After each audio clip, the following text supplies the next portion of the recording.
Kyiv's aerial drones hit a Russian-linked oil tanker in the eastern Mediterranean, more than 2,000 kilometers from Ukrainian territory.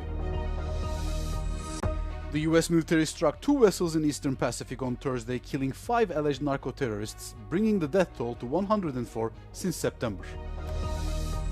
French government's request to suspend the Chinese online retailer Shein is rejected by court. The e-commerce platform was selling illegal items which have now been removed from the store. The EU's new entry-exit system is causing major delays at airports despite only covering 10% of eligible travelers, according to a new report.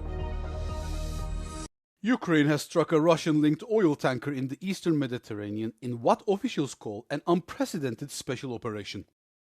Security sources say aerial drones hit the Oman-flagged tanker Kendil more than 2,000 kilometers from Ukrainian territory, critically damaging the empty vessel.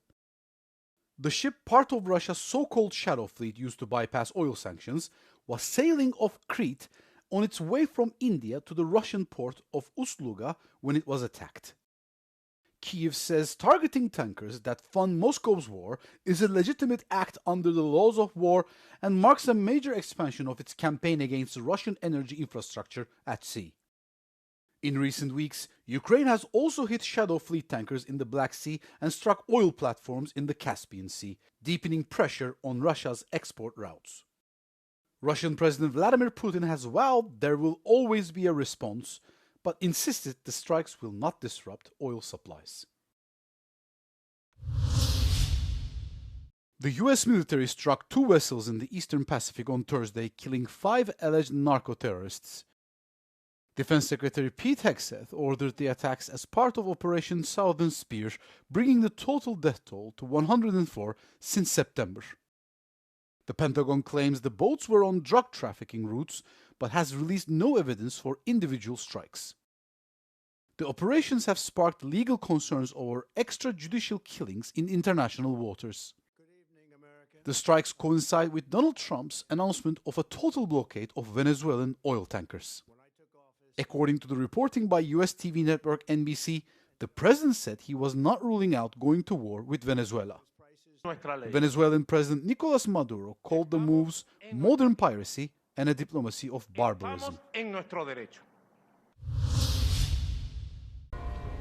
A Paris court has rejected the French government's request to suspend the Chinese online retailer Shein for 3 months. The decision came after Shein was found selling childlike sex dolls, weapons like brass knuckles, and banned medications. Judges ruled that a full suspension would be disproportionate because the platform has removed the illegal items. However, Shein must implement reliable age verification before resuming sales of any sexual products. The court acknowledged serious harm to public order but called the incident isolated. A criminal probe now targets Shein, AliExpress, Temu and others, while France pushes for tighter EU rules on foreign platforms. Shein says its French site remains closed pending an internal audit.